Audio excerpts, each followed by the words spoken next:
Alfredo Diaz, aka Alfredo Plays, is an IGN alumni who now creates content for Achievement Hunter. He first gained recognition playing competitive Titanfall on Team Zen, who holds an astonishing record of 15 out of 17 tournaments won. Recently, he's placed in the top 100 on the PUBG leaderboards and achieved the rank of Diamond in Rainbow Six Siege, a feat which he plans to repeat this season. Stop! Get in the map, boy. And here he is, the man himself, Alfredo Diaz of Achievement Hunter, here to talk about Rainbow Six Siege and Operation Chimera. It's here. You have played a lot of it, and let's talk about the first two and most important things aside from the outbreak mode. Yeah. And that is Finka and Lion, the two new operators. The two new operators that are just attackers. Fantastic. These unique gadgets look super fun, and I'm going to talk us through the kits here real quick. Yeah. So Finka, hailing from the CBRN, 2 armor, 2 speed, just like Lion there, but her unique gadget is Adrenaline Surge, and this sounds, on paper, this sounds disgustingly broken. You can tell me, you've played much more than I have. So it's a team-wide extra health buff that happens. You can activate it twice per round. Yep. You'll move faster through barbed wire if you're the recipient of this buff. Love that. You'll recover from concussion faster. You'll revive people from a down state. So if you're playing very interesting. as Finka, you hit this, it gets everybody who's in a down state, not dead, mind you, back on their feet. Yeah. And then, probably the craziest part is this insane recoil control. And there's some downsides to this, like Pulse will be able to see you more and smoke. Yeah. And there's some things that can counter it, but what do you think? Finka is a little too strong right now. Reviving a down teammate, that's not too big of an issue. Usually when you go down in Siege, you're dead. Going through barbed wire, that's a lovely change. I've been waiting for an op that allowed me to get through barbed wire faster, so I don't have to always take a grenade character or Ash. The increased recoil is a little interesting. So like drastically increased recoil control. It's a laser. Sure. When you're shooting with a gun and you're boosted. And you have the increased health too as well, so it's a lot harder to take you down. At the end of the day, it still takes an organized team with an organized push to fully utilize her. There's a lot of times you'll have a Finka just hit it off the bat super early when people are still trying to like smash it through windows and stuff, and it's like, well, okay, sure.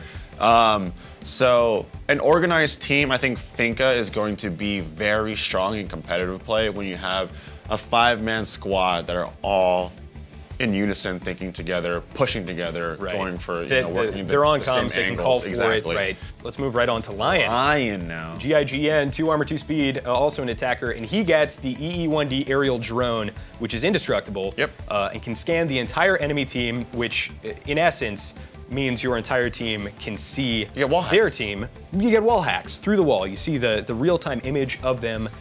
But there is a caveat here, and it's kind of like a red light, green light thing you would play when you were a kid on the playground. And as soon as you see that you were being scanned, you stop moving. Yeah, you have a countdown. So how does this actually play out? It sounds insane. I mean, it's honestly too much right now. Because, I mean, what it essentially is wall hacks. And you implement an ability like that into a game like Rainbow Six Siege, where you can shoot and wallbang through pretty much anything. Right, penetration is a key part of the game. Exactly. Right. Before, we're coming out of a trap meta. Stepping through a doorway, getting hit by everything just made it impossible. There's like a bear trap that closes on you. So it kind of slowed down the pace of the game a little too much. So when they announced 2 attacking ops, I was very excited. And even at the Invitational, they did say that the meta right now is a little too heavy on the defensive side. So I was like, great, this is gonna kind of balance it out. It's pretty attack heavy right now. You're gonna run across teams that are going to, so they'll have like a Habana or like a hot, a hard breacher. They'll have a Ying. They'll, depending on the side, have a Glass. Then they'll have a Lion and Finka. Sure. So essentially, you're going to be smoked, blinded, and then you can't move. You know what it reminds me of? It's People are rough. gonna hate that I'm gonna make this comparison, but it reminds me of Overwatch. And for a long time there in season 2, there was this tank stacking meta and ult popping meta where it was like Lucio drop the beat, you get Ana with the nano boost, you get all these things happening and you push through at this insane speed, and it's this huge, like, at that point it becomes not about skill and more about who has an ult when. Exactly. I left Overwatch because of that exact reason, where it's just like ult smashing gets ult. Let's move on to some other stuff they announced at Rainbow Six Siege, the 2018 Invitational. No sequel in the works, which is surprising to a player like me.